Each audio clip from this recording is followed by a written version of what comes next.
President Nana Akufo-Addo met the Ghanaian community in Zambia's capital, Lusaka, as part of his 3-day visit to that country. He said the government will be supporting 200,000 farmers nationwide with improved seedlings and fertilizers under the Planting for Food and Jobs program. President Akufo-Addo said more farmers will be added periodically to minimize the importation of food into the country.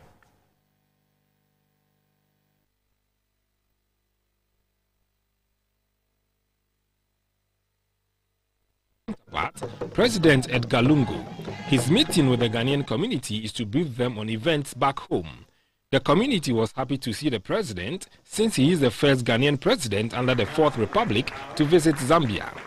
President Akufo-Addo mentioned the commencement of the free SHS in September, one district, one factory, and the revival of the national health insurance as some of the fulfillment of his campaign promises. President Akufo-Addo said he is committed to the agriculture sector to make Ghana food sufficient. We've cut fertilizer by some 50%, the price. We're introducing improved seedlings into the scene. And most importantly of all, we're now aligning extension officers for agriculture. Can you believe, in the last 5 years, colleges of agriculture have not been able to produce one graduate to be employed in the public sector. There are over 3,000 young Ghanaian graduates of agriculture who are sitting at home twiddling their thumbs. The public sector cannot employ them. At the same time, they are badly needed by our farmers to assist them as to how to improve, modernize their techniques of farming and their techniques of harvesting food and cash crops. So one of the decisions, the most important decisions that we've taken, is to begin to employ these extension officers. 1,200 of them have been accommodated in this year's budget. The projection is that another 2,000 next year.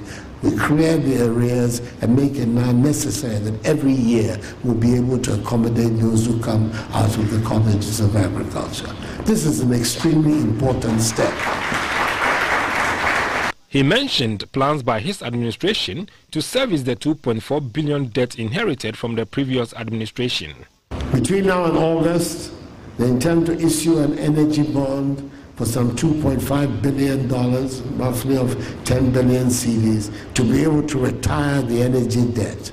Not only will it retire the debt and free the area up for further investment, but it will also help shore up liquidity of our banks, because many of these debts are debts to the local banks, and which have put their liquidity positions in a great deal of jeopardy. So we'll be killing two birds with one stone. I think that when that process is over, we are going to see a much stronger energy sector in Ghana, and therefore more secure power for our enterprises as well as for our domestic consumption.